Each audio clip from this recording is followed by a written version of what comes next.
Hey everybody, welcome back to another episode of the show. If you're here, you're probably a short-term rental investor, just like my wife and I, looking to maximize your ADR and your occupancy in order to get as much cash flow from your property as possible. So today's episode is actually gonna be a little bit different than normal. My wife's not here. This is actually an excerpt or a video that we took at the local short-term rental meetup that my wife and I host here in our hometown of Greenville, South Carolina. We're going to switch it over. First off is an incredible young investor by the name of Willy Coleman. This guy is guys, he's incredible.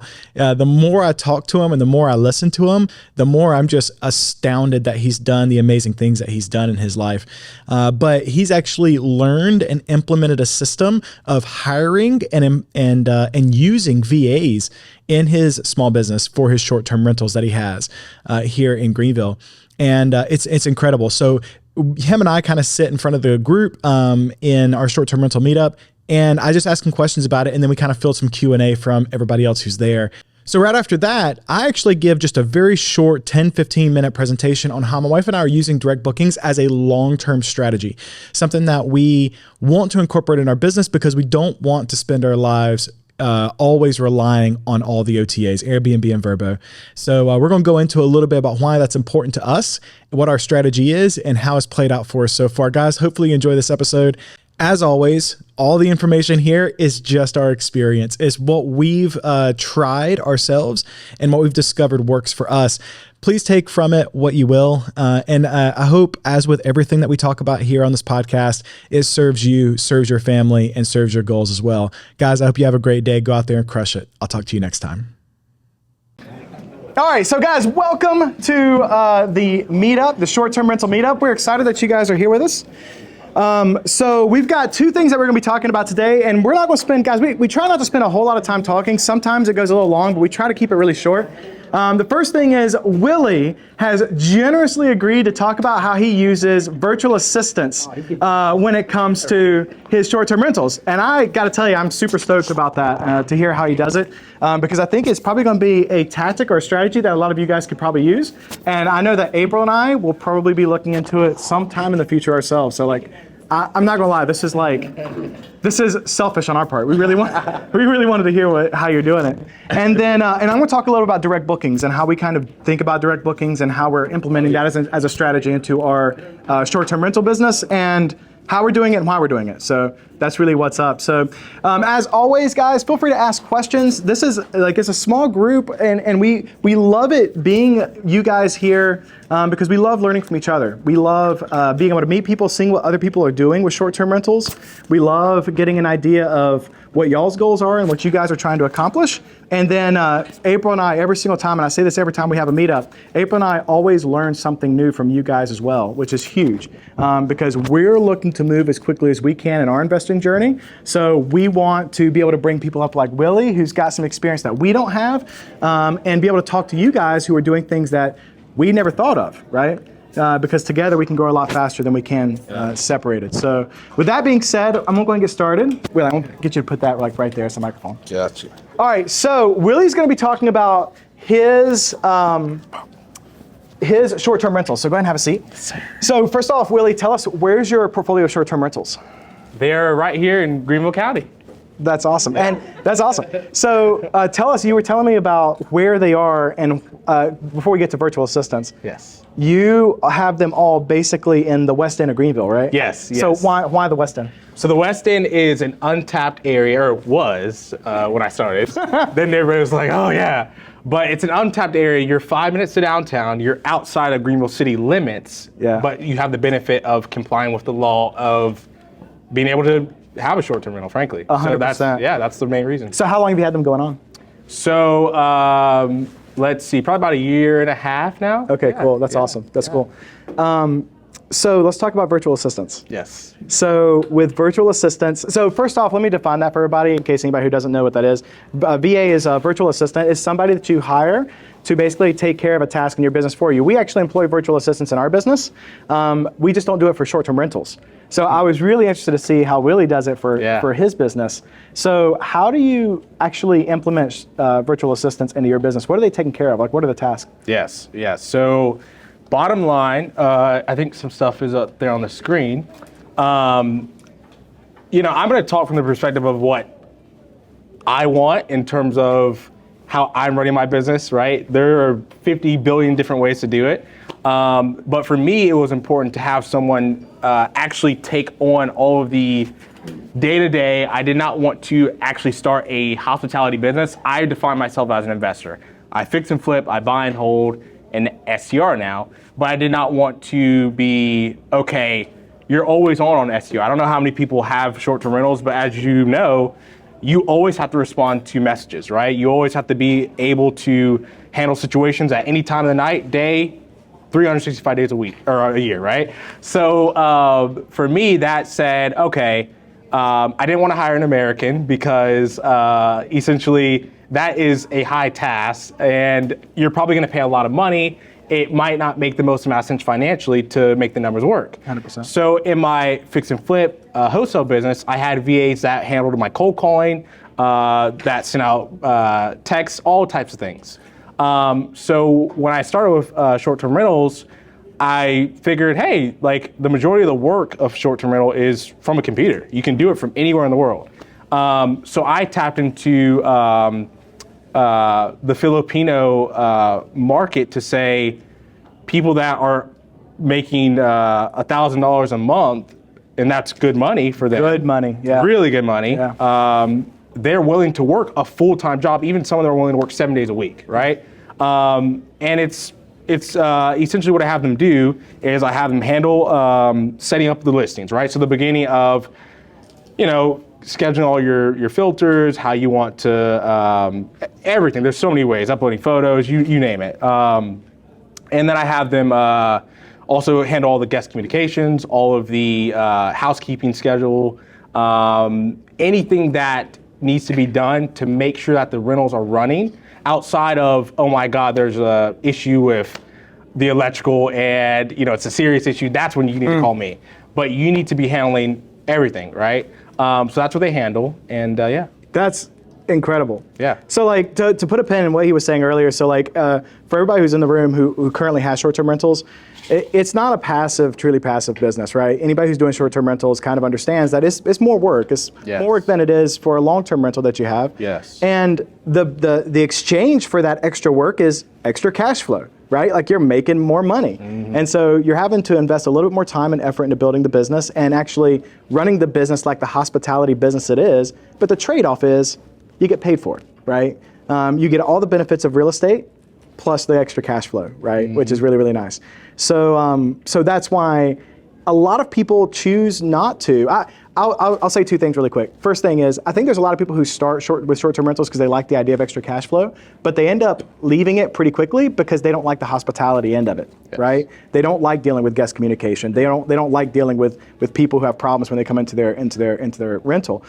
You figured out a way to basically It's a full-time job. it's a full-time job. Yeah. And instead of paying 20% to a property management company, which there's nothing wrong with, if you guys choose to do that, there's nothing wrong with that. We don't advocate for one thing over the other. But like instead of doing that, you've basically kind of built out your own internal team Yes. to handle the business end of running the short-term rentals. Yeah, and that's another thing. It's like like you said, people can just go out there and, okay, if you don't want to be involved, hire a management company. But for me, I'm still working on this, but I'm very I want things a certain way, right? My expectation is very close to perfection as possible. So like Anybody who knows Willy as an investor knows that too, right? Yeah. So I just think that was another reason why I didn't want to go that route, is just saying, hey, how can we come in-house, still be not put out crazy amount of money to hire a manager and all this stuff. So Yeah, that's cool. All right, so let's talk about training. How do you train a virtual assistant, right? Yes. So the people that you have are in the Philippines, right? Yes. And I think everybody in the room is probably thinking, like, is language a barrier? Is that an issue? Yeah. So we're not let me be very clear. Just because they're in the Philippines, we're not sacrificing quality. These people, their second language is English, and so for us, it's the job ad is very simple. You obviously need to be able to communicate just as well as I do, to be able to talk to guests, to be able to understand the lingo, be able to understand our the way we work. So, I guess your question is, how do you train? Yeah, how do you train? Right? Yeah. And bottom line, our ad literally says, we prefer you have experience in hospitality.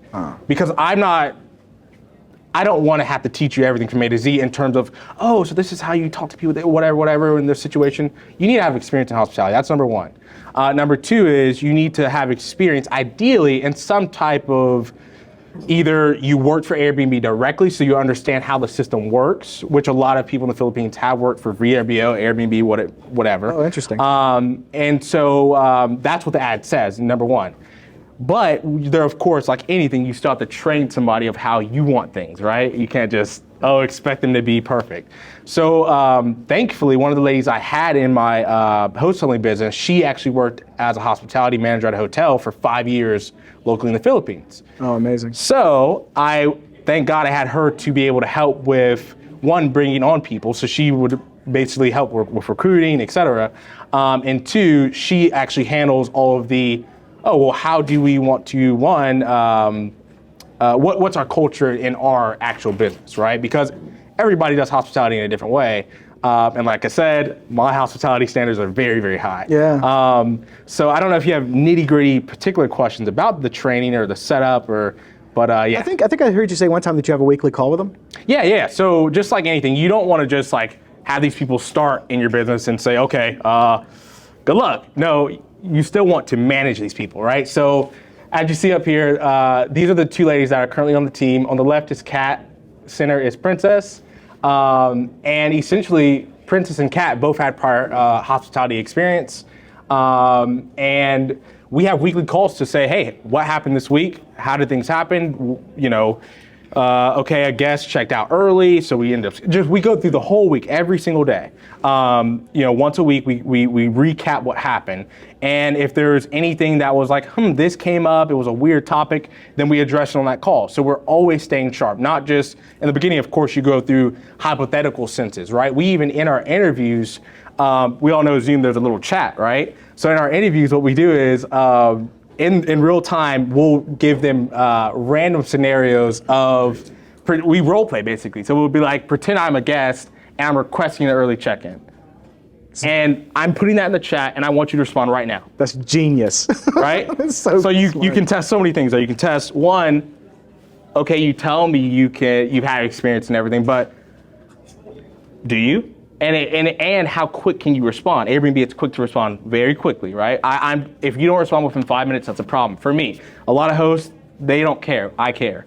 So stuff like that, right? And it's a constant, like I said, we do it every week just to make sure they're on point, that weekly meeting. But at the end of the day, I mean, a lot of times with short-term rentals, it's usually the same things, right? You have your same responses. People are asking, like we have housekeeping manual, or guest manuals.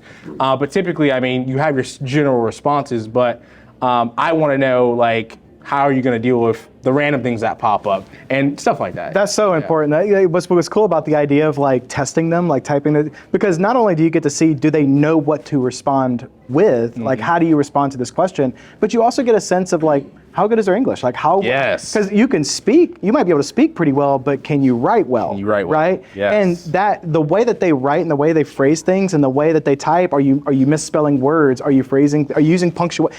Do they give a professional front to your business when they're communicating with your guests? Like that would be a big deal to me. And I love that because you're able to test that in real time in the interview and you're able to see, do they have great communication skills? Not only do they know what to say, but do they know how to say it? Exactly. Which is everything in hospitality. I mean, everything. Like that's the ball game, right? Yeah. Is knowing how to deal with people and how to say things in the right way. So like that's so genius. When I heard you say that, I was like, oh my God, like I gotta do that. That's amazing. That's cool. Yes, sir. That's awesome. So I want you to be thinking, if you guys have any questions, we're gonna open the floor to questions in just a second. But the last thing, I just want to find out, like, how's the experience been for you? Like, how's overall, like, have you had any issues? Has there been anything, like, what's been the biggest thing that you've learned from using VAs that you might want to share with everybody? Yeah, I mean, just like anything, nobody's perfect. It does take time to find the best. Did you go through some hires? Went through some hires. So, I went through, I want to say, 12 virtual assistants before I found these two amazing ladies. Yeah. So did you say 12? Yeah, 12. Bro. Yeah, 12. But guys, like But again, like I think that there's something to be learned from that, right? Like, you know, again, most people would try 2 and they'd be like, this isn't for me, right? And that's the way most people would approach it. But he didn't stop at 2, he didn't stop at 5, he didn't stop at 10. Yeah. He got to 12 and he was like, no, this is gonna work. Yeah, because they're out there. It's just a matter of where are they at. Yeah. You know, if everybody, in anything in life, you can always get better. Just go find it. That's the thing. I have so much admiration for that. That's cool. That's very cool. Yes, sir. Well, so does anybody have any questions? Anything that you guys are wondering or thinking about when it comes to VAs? So do you pay them on a weekly basis or hourly, like 24 hours a day? So the way they work, they kind of rotate, right? Because my goal, again, is not to have involvement. Kat works 7 days a week, and then Princess works 5 days a week. So Kat works basically part-time throughout the week to fill in those gaps for Princess, and then she works full-time on weekends. And they're paid twice a month, and it's just a simple flat rate. Yeah. What service do you use to pay them?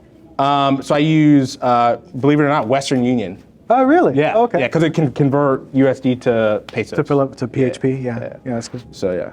And also, if you don't mind, so do they communicate directly with your cleaner? Yes. So directly. So the way I do it is, we're changing this now, but we have just a simple group text. And anytime we get a booking, as soon as the booking comes through, they, whoever's on, will create a Google Calendar invite. They will invite the cleaner to whichever property needs to be cleaned and turned over. They'll put instructions. So they'll attach the housekeeping manual, things like everything they need to know regarding the particular cleaning, what to put out, stuff like that. And they will send that text message letting them know they sent that invite, and boom. Yep. So what if you need, like paper products? Do you So- cover it? You know, so supplies, right? I have a supply guy, and he handles once a month. He handles all the supplies, and then in the event that we run low on something, they will contact him directly in the same way in a group chat to say, hey, we need X, Y, Z. Yeah. But I think you raised your hand first. Just quick, when they're actually communicating with the guests directly, are they communicating as you? No. So that's the cool thing. On Airbnb, you can add team members. So they all have their own independent team account. One, I want that for accountability to know, okay, who's saying what. And then two, it's good. It's good for a guest to know there's actual team, because there is. I don't necessarily want it just to come from the main account, because it creates this, there's all types of situations that we deal with as hosts, right? And say that it's a situation that needs to go up the management chain, supposedly. It's good to have their own, hey, we'll get back to you, whatever, versus just one account. So yeah, they have their own accounts. My question is there a reason, well, actually, first of all, so Yes. they handle every single point of contact. So let's say someone is inquiring. Yes. Do they respond to that inquiry? Let's say someone books. Are they the ones sending out, the check-in instructions?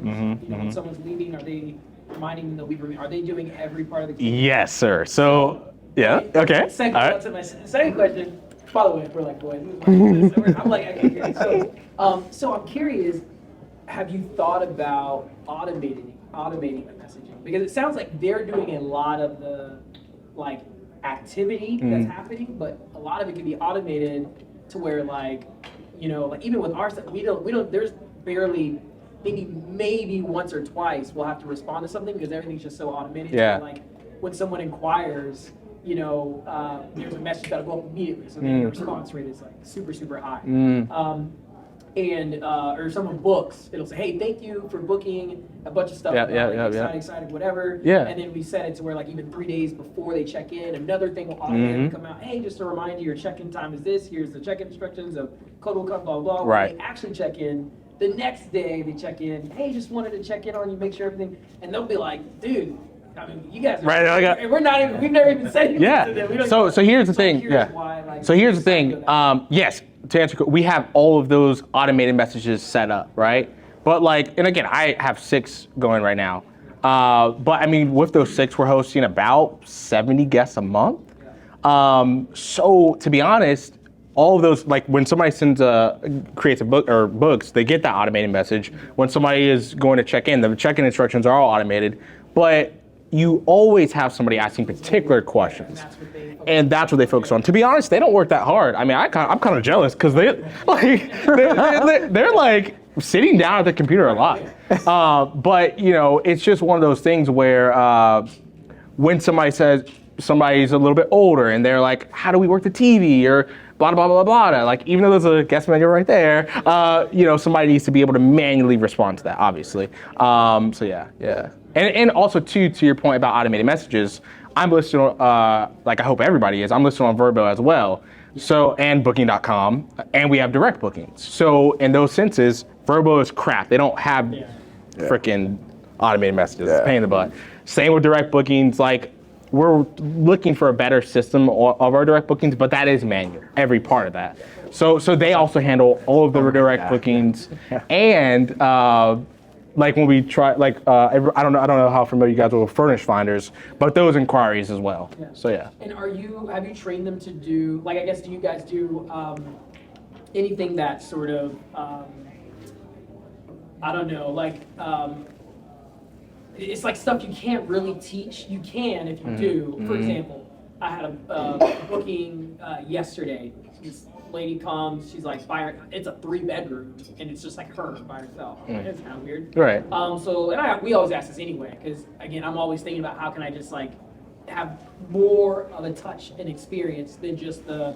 And again, everyone has a different ultimate goal. So again, if your goal is like to just be totally out of it, that's fine. That works too. And I'm not saying you don't do this. Anyway, let me just get some point.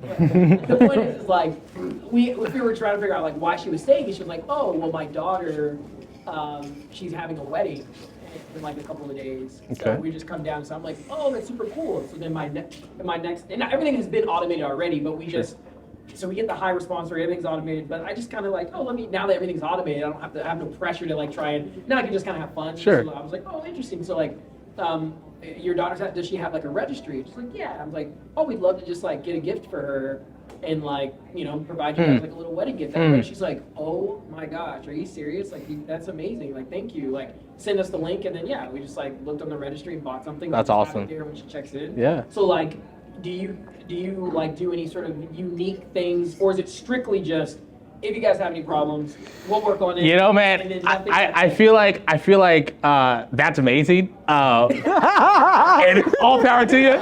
But I will say this. We give every guest a complimentary bottle of wine, and they have a plethora of snacks just all over the counter. So our guest menu says it truly is. It's like a $25 value. It doesn't. So like they get that. Yeah.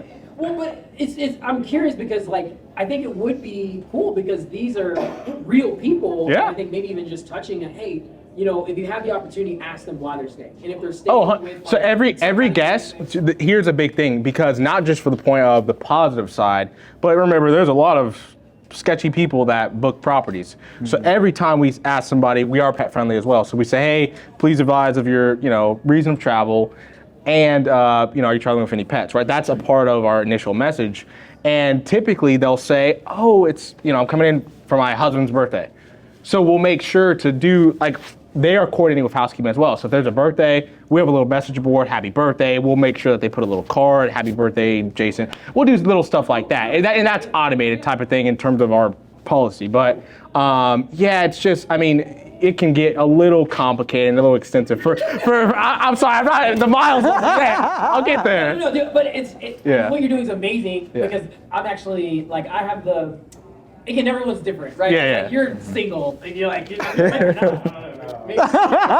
single. But obviously I'm married, my wife loves this part, so this is her. Yeah. So I have all that automated just like you do, because she does this part. But that's great. But the thing is I want to get to the point where she's more so managing. She's managing the management. She's managing this team. But I'm always trying to figure out how can I go super wild and crazy. So I was just wondering if you. No, I have the craziest just.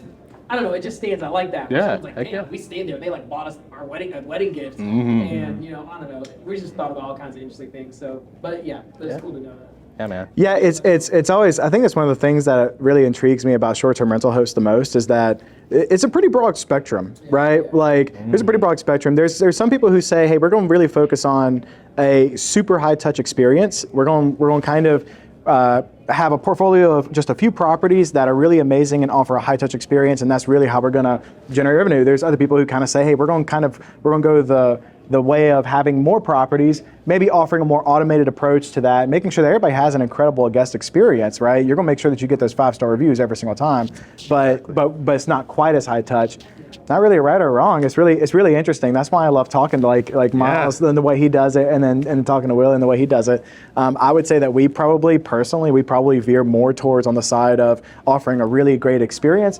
But I don't know that. Well, and we've done a few things before, but wedding gift, man, that's next level. Right. Like what? Awesome. Like, well done. That's cool. Awesome. I have some really crazy things. Anyway, So just random stuff. That's So- awesome, man. Can I actually? Yeah, no, go ahead. So to put a pin in what he was saying earlier, though, I think it's a really, really interesting point, because you want to have, and I think Willy subscribes to this, I think everybody in the room kind of subscribes to this idea. We use OwnerRes personally. You were kind of joking about that earlier. Like, it's one of those things where we automate as much as we can, right? Anything that has to go out and has to be said twice needs to be automated, because the job of being a short-term rental host could get wildly out of hand very quickly if you're not careful to make sure that the things like check-in instructions and where things are and those kind of things, check out, like if all that stuff isn't automated, you could like create a huge full-time job for yourself super quick. So, but what's interesting is, you know, the Willy's approach with using VAs, like we currently still field all the questions from our guests. We want to be hands-on hosts. That's kind of something that we love doing, but we also have to protect our personal time. That's huge. And I know that you guys have all experienced this, where like you're sitting there and you're working, you're trying to do something that's actually going to generate more money for yourself, right? And then you get that text and you know that you got to get back to them. You get that message, you know you got to get back to them, right? And so, you know, the obvious answer for that is, well, hire a property management company, right? Like hire somebody to take care of those things for you, so that you don't get distracted. You don't have to go over here and take care of this, and you try to get back on, you're trying to focus on the thing that you were working on for, you know, that you were like in real deep work mode for, and you were actually making good progress. That distraction is huge. And if that happens enough times during the day because you got 6 properties, like that could become a real issue to take care of. So I think this is a very interesting way to solve that problem. Heck yeah. And the other point too, you have to remind yourself, you know, and again, everybody has a different way of thinking about things, but like for me, short-term rentals is simply a strategy. These are holds. These are properties that most investors will buy and put them as traditional rentals. Yeah. I see this as a strategy. We could be doing this for the next 5 years. Could be doing it for the next, we're in an interesting time. Who knows? So the point is, since I don't want to, define myself as, you know, a short-term rental, whatever, it's more so, you know, this is a strategy that I'm doing with the property. And guess what, guys? I pay these ladies, the amount I pay them can equal to paying somebody $4 an hour, okay? I don't know about anybody in here, but I'm not working for $4 an hour. I'm not going to do that. And also too, not just that factor and that mindset, that just helps me think about it and why I want it, but two, it's a distraction from what is my bread and butter, and that's simply focusing on buying houses, wholesaling houses, and just looking for the next acquisition and raising money. That's what I need to be focused on, right? So I care about guests like you would even believe, but like we've done some amazing things for people, but at the same time, it is not, if I can get somebody that's 85 to 90% of what I would do in a situation, that's good enough. I'm paying them, you know, good money for them, it's good money for me, and it's a win-win. You know, so that's how I think about it too. Really quickly for everybody, where did you? What was the service that you used to find them? Oh yes. Did you use online jobs? I think. Yes. Onlinejobs.ph. Yeah. Yep. Yeah, that's the service that we've used. .ph. .ph. That's what we've used, and we've had good experiences with all of our VAs through that system too. It's been really good. Yeah. It's awesome. Yeah. You also use VAs, like you were talking about, for acquisitions. Do you use them for rental for wholesaling? Oh yeah.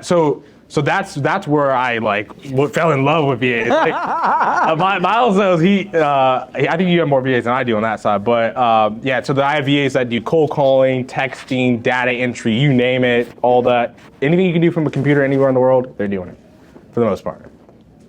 Yeah. Yeah.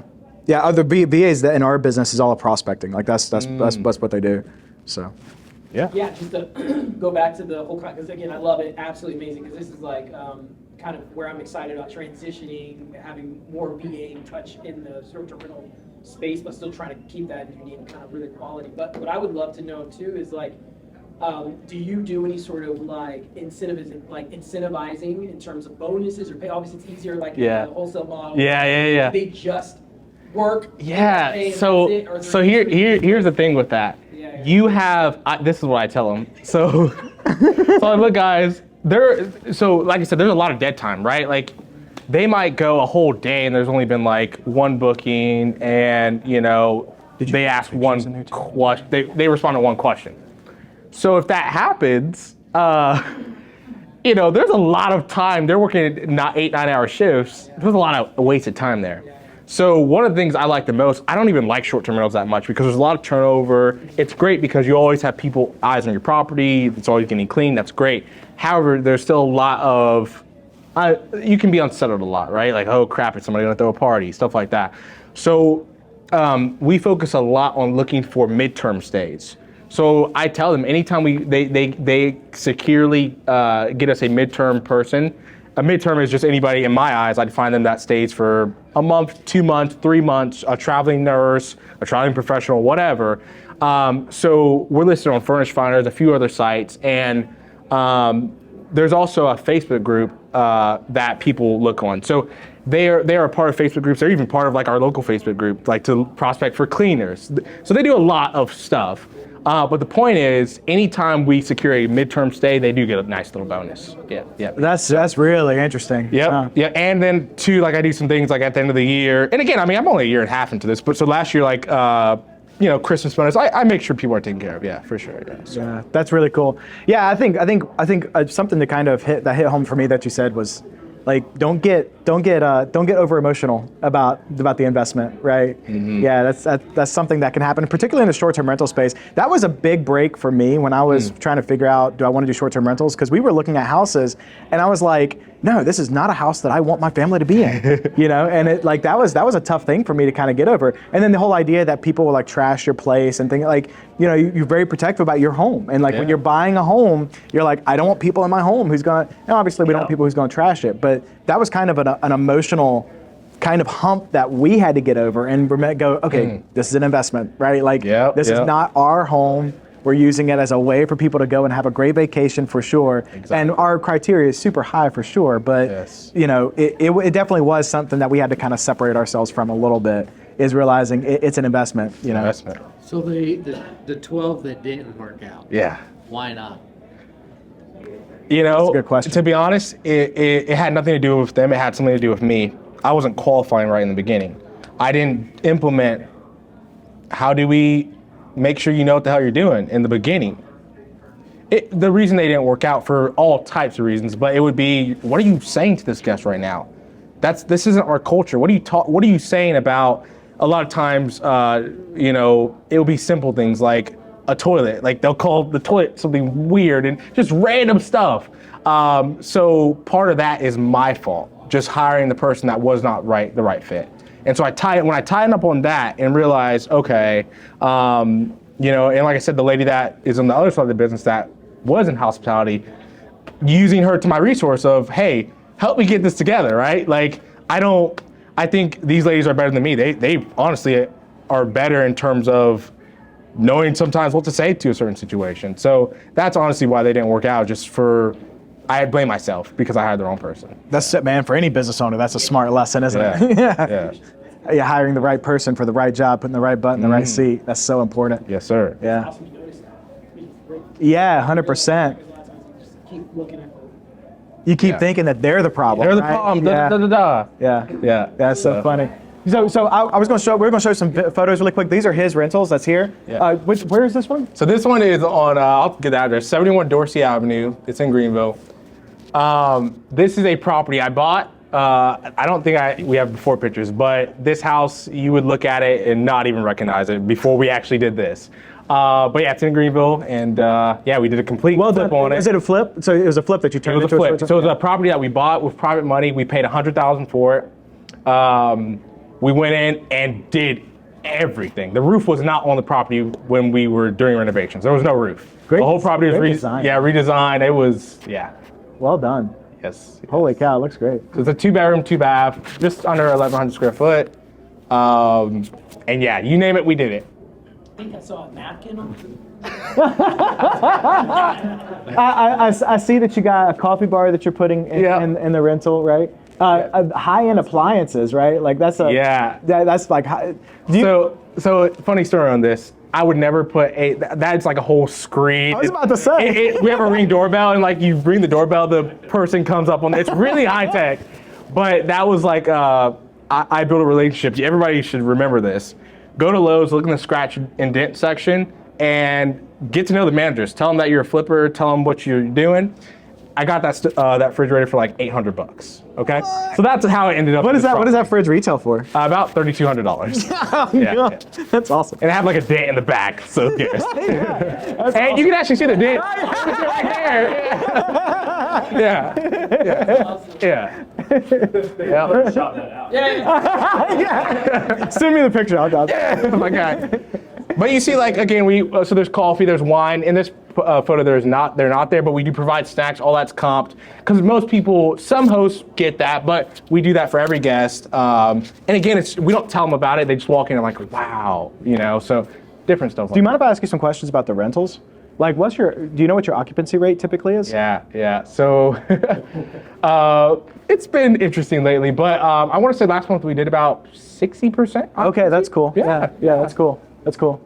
And do you get like any feedback on, because you've got like a really clean, modern aesthetic with your interior design, which is something that we talk about a lot. Yeah. Like, have you gotten any kind of feedback on that? Oh yeah, all the time. People are like we have builders come in and they're like, man, like this is crazy. Like they're super impressed, man. Like people, like I even have a guy that stayed in one of my rentals, and he ended up. We're actually in a contract now. He's buying a flip for me because he loved the B&B so much, and somehow or another there was some type of issue where I ended up talking to him. I tried to avoid talking to people, but and he's literally buying we're doing a flip off of Augusta Road, and he's buying a flip. No way. He's staying in one of the B&Bs. Wow, That's crazy. Yep. Man, what a small world. Yep. Does anybody have any questions about his rentals that he has here in Greenville? It looks awesome, man. Thank you. It looks really, really good. Yes. Yeah. I have one more question about the VA Yeah. experience. How do you help them understand how to somewhat like identify interesting kind of requests, right? Yes. We'll get a request where someone could be like, "Hey, do you have any cameras?" or something. And you're like, maybe not the best person to maybe try. Right. You don't want to like decline, but you respond in a way that encourages them maybe to not book or whatever. I guess, are you? So Seven, I'm sure you get all kinds of different. Oh heck yeah, man. We have some interesting questions. But no, so like anything that comes up that's interesting. Typically they can figure it out, but I'm still a resource. I'm not zero. Like I still probably spend about 3 hours a week on the short-term rentals, the logistic wise. That's including the meeting once a week and just random stuff throughout the week. But if it's something like really left field, they just, they're trained. They know what to do, So do they just get in contact with you to ask? Yeah, like if it's like, respond? hey, like you said, do you have cameras? Well, you must be asking for a reason. Like the listing clearly states that we have a doorbell camera and we, have a Ring doorbell camera. So Like, do they catch those kind of subtle? Because sometimes it can be very subtle. Oh, So yeah. Go over like just subtle. oh yeah. That's the biggest. I would say honestly, that's the biggest thing you want to train them on is because when things go smooth, things are smooth. It's about when things are shaky. How do you deal with the shakiness? So that's what you really. That's why it takes time to find the right people because the right people need to have how will we deal with it. And hell, like I still get some of that stuff. I'm like, oh, I don't know, like shit, let's figure it out. So yeah. That's awesome, man. Does anybody else have any other questions? Do you change your rate based on like events going on in the area? Oh, Or yeah. Do they do it like Call for Greenville? Oh yeah. So I think we were like for this house we were at like $300 for Fall for Greenville and it booked. Like a calendar, like your VAs. Oh, so no, so yeah, so we really need to get better with we need to be on like pricing labs, or we need to be on an automated system for sure. But what we did is at the beginning of the year, we looked at the Greenville schedule and we made sure the rates, July 4th, every holiday, we jack the rates up. Now, if we get closer to that time and they're not booked, then we'll be like, okay, but yeah, I mean, it's just a part of like, just anything, just pricing strategy. Do you typically monitor the pricing, or do you let them do it, or? She monitors it. So we have our floor, we have our ideal booking rate, and then we have, okay, this is high, this is like $300 a night for this property is a little high. We typically are bringing out like $199 a night. Interesting, cool. $170, $199. Yeah, that's cool. Yeah. That's awesome. Well, does anybody else have any other questions for him? That's killer. Everybody give really a round of applause. All right, so we can get back to networking fairly quick. Well, we're going to talk about direct bookings for just a second. So I'm going to go through this pretty quickly because I don't really know how much of you guys want to know about this. So I'm going to kind of talk about it really fast. And then if you guys have questions, feel free to ask. Is there anybody else in the room doing direct bookings right now? That's awesome. Currently, how are you guys doing direct bookings? Do you have your own website? Are you doing it through OwnerRez? We've got the website through OwnerRez. Okay, gotcha. Well, I use Guesty for my property management software, but they offer a free website. Gotcha, cool. Miles? Squarespace. A Squarespace? A whole different website with like email. That's awesome. So we're using Squarespace too. Anybody else? Okay, cool. So overall, let me just give you kind of an overarching for us why it's something that we're interested in pursuing as a strategy. So first and foremost, I don't know if you guys have ever heard about this. There's a guy out there. He's actually in the UK. His name is Mark Simpson. He's kind of like in the short-term rental space. He's kind of like the guy who talks about direct bookings all the time, but he does say something that I think is really important and that caught on with me early on. And he says, you don't want to build your house on somebody else's land. And fundamentally, that's kind of what we're doing here. I mean, we're using Airbnb and Vrbo and Booking.com and the short, basically our entire business ends up relying on somebody else to make that, do that marketing for us, to make those bookings happen for us. Our entire revenue is basically reliant on them, and we really have no control, right? I think a big portion of the reason, this is a little bit of a side tangent, but the big portion of the reason why there's so many hosts right now who's talking about the fact that their short-term rentals is doing so well. 10 years ago, even 5 years ago, it's simple supply and demand on those platforms, right? In a lot of markets, if you have a lot of properties that's on that thing, it used to be that Airbnb would really side with the host and was very host friendly. They don't have to be anymore. At this point, they have plenty of hosts. They have plenty of great properties, right? They don't need to be host focused anymore. That's why you've seen a big shift over the last 3 to 5 years of them focusing more on the guest and making sure that the guest is getting a top quality experience. When a problem happens with a guest, oftentimes, if it's not well documented, and if you don't kind of have a good case on your side, they're gonna go ahead and side with the guest most every time, right? Because they understand that they honestly need that guest more than they need you as a host. That's where their business is coming from. If they're not making transactions with those guests, then they don't have a business. And so for those reasons, it's become kind of important for April and I to kind of think about how can we start to build out a direct booking strategy to ensure that we don't have to be so reliant on those OTAs. Now there's pros and cons. I'm not saying this is like a golden nugget here. There's pros and cons. It's not easy, right? For us, I never intend to find a new guest on my direct booking website. It's not gonna happen, right? Like if somebody's going to Gatlinburg, Tennessee, they're not gonna be searching and finding my direct booking website and making a direct booking with me unless I spend a lot of money in paid advertising on social, which is possible. You could definitely do that, right? Like for sure. There's ways to get it out there. But generally speaking, the way that we're approaching it is our strategy, when a guest comes and stays, we capture that guest basically through Airbnb and Vrbo. And then in the rental, once they're there, we capture their information there so that we can then remarket to them throughout the next few years, so that we can reach out over the next few years and direct them back to that direct booking site. Hopefully provide a great experience at a great rate, so it's amazing value for them. And then we actually have a little utility, a little thing in our rental where they tap their phones against it, and that's how they get connected to the internet. And so through that process, it's kind of like when you go to a hotel, you have to put in your email address to get access to the internet. So everybody who's wanting to get access to our internet, our Wi-Fi, they tap it. We actually don't give them the code. They tap it, and then when they tap it, she might not have. Or can you bring it up? Yeah, that's what I'm doing. Yeah, so she'll show you.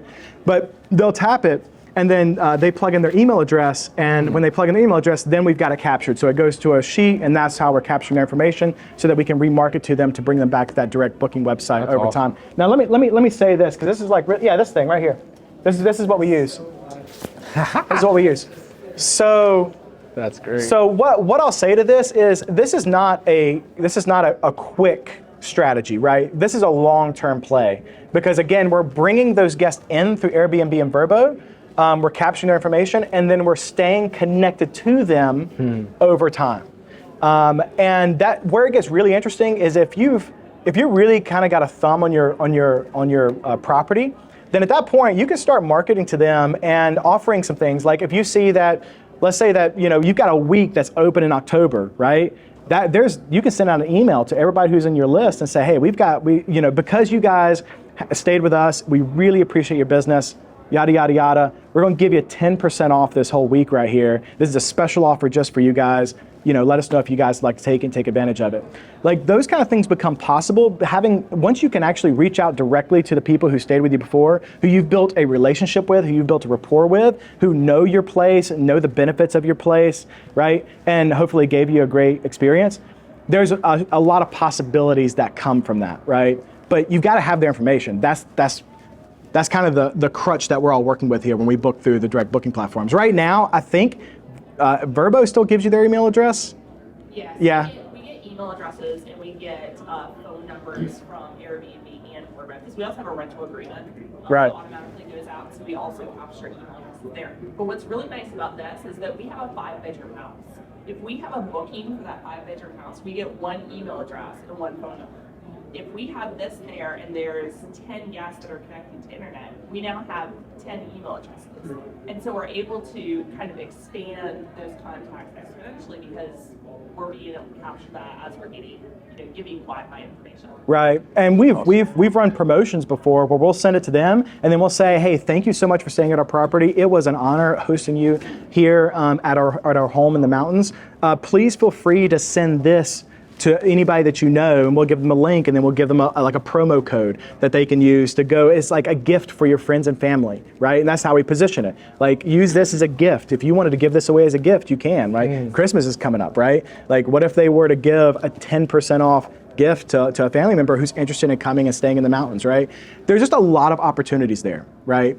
That you can do if you kind of set things up. So the way we did it, we use OwnerRez. That's our management software. They have basically a widget kind of booking system that you can then take, and then you can implement it in whatever website designer you use. We use Squarespace, so we just made a quick book. Oh yeah, this is it.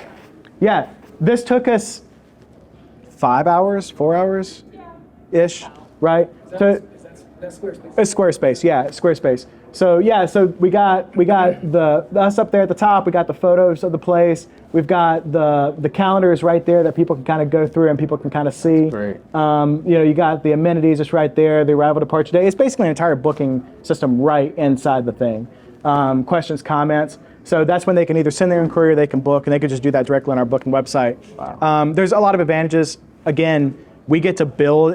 It's all about getting their information, to be honest with you. That's kind of the first advantage.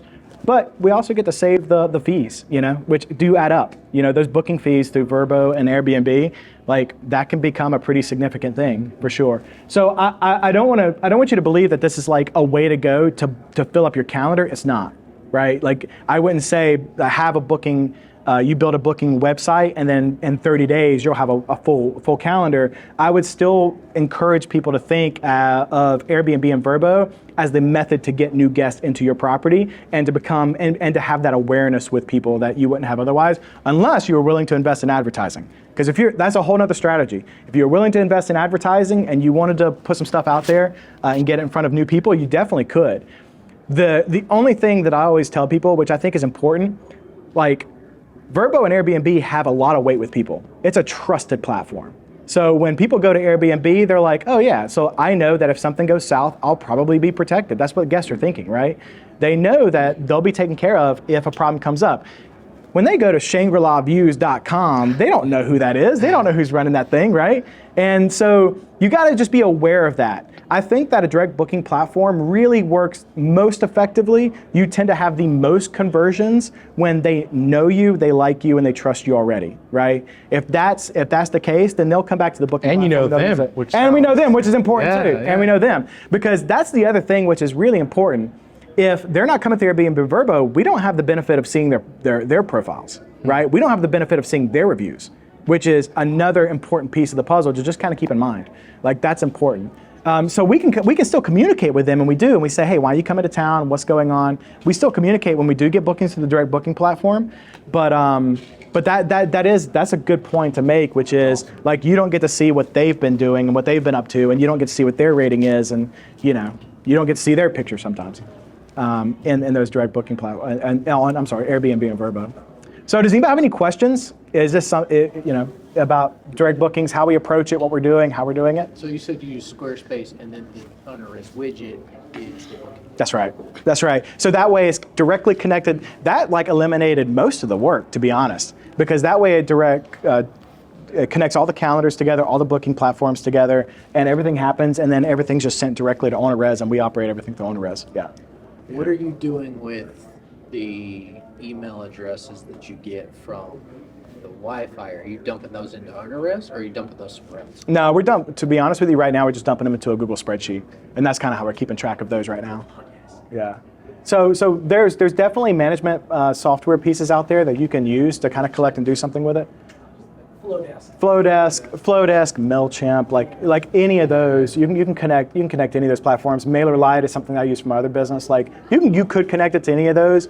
To be honest with you, and this is be totally upfront and candid, we haven't done much with this yet. Like we've just been in the process right now of collecting the email addresses so that we do have the ability to be able to reach out and to be able to market to. This is just kind of, again, what our long-term play is. What's that? So far, we've had two. We've had 2 bookings. 2 bookings. Yeah, 2 direct, but those weren't return guests. Those were literally just people who found the website, which is I was interesting. gonna say, I feel like you'd be surprised actually how much traffic you can get, especially on a property that is essentially, content friendly. Sure. I mean, Well, and that's it is. we have an Instagram page where Yeah. an influencer goes out, or friends go out, and these beautiful photos, blah, blah, blah. People that are looking for places to stay in the mountains in this area, or just are on social media doing reels. I mean, oh my gosh, the amount of times that people just find me personally just because my reel shows up on their For sure. on their explore page, and it's just I haven't figured out as much content for the one that we have in we just launched, but I have a girlfriend of mine who she has this little tiny house, and it's just simple stuff. Oh my gosh, she'll have a couple come out and do couple shoot, or little influencer, someone cute doing a photo shoot or whatever, just different things. And Instagram page, I mean, her Instagram page for the Airbnb is over 13,000 followers now. For sure. And literally people come just because they just seen it on Instagram and Yeah. they find the listing to go book it. Yeah. And so what I'm trying to figure out is okay, do I want them to go direct to the page, like you said, kind of avoid some of the fees, and then book direct? I do, but I also actually want to be able to capture some of the benefits that Airbnb has. So we're trying to figure out, I'm talking with my wife about potentially having on our direct booking site, the link to Airbnb actually. So they go to the direct booking site, and then there's incentivizes them to put their information, which actually gets them to that site, but they book through the link that is still through Airbnb. So I can still get some kind of idea of maybe what their profile is or who they are, and protection if they are, and then incentivize them to book directly through the website the next time they come around. Anyway, just different random. That's a really interesting idea. It's a really interesting idea. The internet nerd in me, the internet marketer nerd in me, typically your conversions go down. So that's the reason why we have a one-page website is because we don't want them going anywhere. We don't have links going anywhere. So when they get there, the problem with Airbnb, and we've actually spent a good bit of money on social ads going to our Airbnb listings. I think the reason why that typically doesn't work is because honestly, Airbnb will show you the other 5 properties that surround ours as similar, right? So when they get to the bottom of the page, they start going places and they start seeing, well, are there better possibilities than this? Right? If you can craft with great copy and you can craft with great imagery and you can kind of future cast a future worth having is the kind of thing I always say, if you can keep them on that one-page website, you're more likely to convert and actually get that sale. The minute you provide them with a way to go other places and do other things and discover new possibilities, that's typically when your conversions start going down. So just kind of keep that in the back of your No, mind. that's true. That's why we're trying to figure out if it makes sense to do that. Yeah. Just have the book straight. Well, because it is a good idea, like to figure out a way to be able to see what their profile is and those kind of things, get the benefits of Airbnb. That's true, you're right. Like that would be nice for sure. So. Did you have a BA build that out? No, no. My amazing wife built that out. She sat down one night and did it really quick. Yeah. So this is Squarespace. And those of you who don't know Squarespace, it's really fast. Like literally it's a template. You just like start editing and throwing things up. And then for that little booking part right there, like it's just a little widget. So like you just put in the code to embed the widget and it's pretty much done. It's pretty hands off for the most part.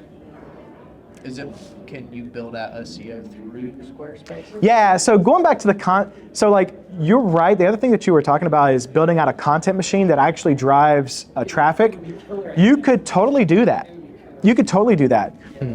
A part of the thing that, again, it goes back to supply and demand, right? So if, let's say, for instance, that you build out a blog with all of the best things to do in Hilton Head or Gatlinburg or places like that, like there's a lot of other sources for that are mega invested, and the amount of content that they're pumping is massive. So you've got to figure out like how do I get above that and beyond that, and how do I get those backlinks and how to do all the SEO stuff to make mine more reachable. Now I will say for Greenville, there might be more of an opportunity, right? Because you've got like a few big ones, like you got like Kidding Around Greenville, and you got like the Greenville, some of the Greenville blogs that are pretty big, but there's probably more opportunity to be able to do a content-driven strategy to bring people to a direct booking website here in Greenville than you do in kind of more vacation destination markets. Just like organic content, not even like blog or article or literally just like, I mean, Instagram has done such a great job to just push visual aesthetics that are just simple stuff. Like literally, I'm not even kidding. I mean, I can pull up my Instagram. So like on this last one, like I did a reel in one of this one here. I just said Airbnb creative hack. So in this short-term rental, there's basically where you have the internet. I didn't want to spend money rewiring where the internet source was going to go. It just was in one of the bedrooms where you connect to put the like internet stuff. Yeah. So it just looked really ugly, but I left it there. But I knew I was going to, beautify it. So I just said like, here's a creative fix to pretty up the ugly mess that if you have all your stuff connected there. And then I just did literally like a little creative thing. That smart, man. $50. Yeah, smart. Dude, I mean, it literally, I've had over almost 7,000 views. 60 people have saved it. Over 23 people have shared it to someone. Like, I mean, it just went crazy, and and it's cool because you basically benefit twice. Like, I'm monetizing on that. Like, I get paid from Instagram now, like with Reels. Like, you can go to your bonuses, and it's not like crazy yet, but like even right now, it's $105 right now that I get paid out. And last week it was like $135. Of course, it'll keep growing, but it's like you're killing two birds with one stone. But it's also just organic because you're not having to pay money for it. It is something that's just kind of cool and unique. Yeah. And just simple, but even with a product like that, you can do all kinds Yeah, of stuff. April and I have batted around an idea of creating like a TikTok for Gatlinburg, Yeah. where we're going around to all the attractions and basically creating video content.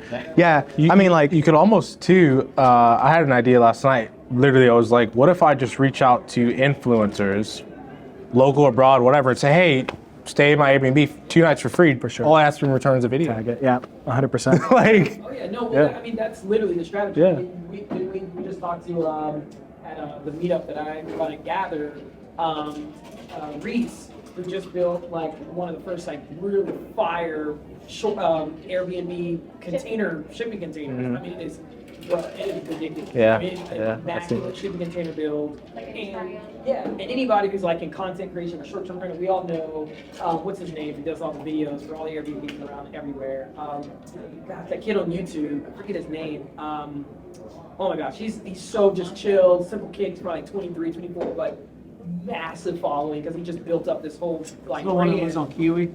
Elefante. Yeah, Elefante. Yeah, it was on like yes, exactly. Yeah. It's like black. I think next year or something like that. With hot tub. But anyway, so that kid, I mean, he doesn't even live in South Carolina, but he came down and stayed at the Airbnb to do a video that'll be on the YouTube, and it's like I mean, just the amount of traffic and just like now, and that's forever. Like it's on YouTube. For Now sure. People that are like, even my wife and I, we'll go to YouTube and just type in like short-term Airbnbs, unique stays, and you'll just see all these crazy cool videos. And we have literally like marked down places we want to stay just because of that. 100%. I mean, It's crazy. I do believe like for everybody, because this is really applicable for Greenville.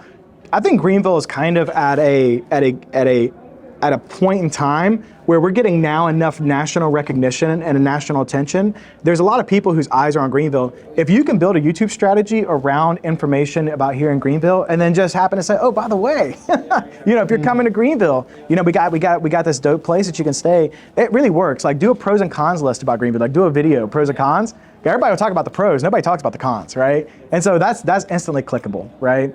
The 5 best restaurants in Greenville. You could do a lot of agents are doing that kind of stuff right now, right? And it works. Like to build top line funnel. Like it's a good strategy and it works, particularly in a place like this. Well, guys, like that was awesome. Does anybody else have any other questions about anything? Because other than that, we're gonna wrap and.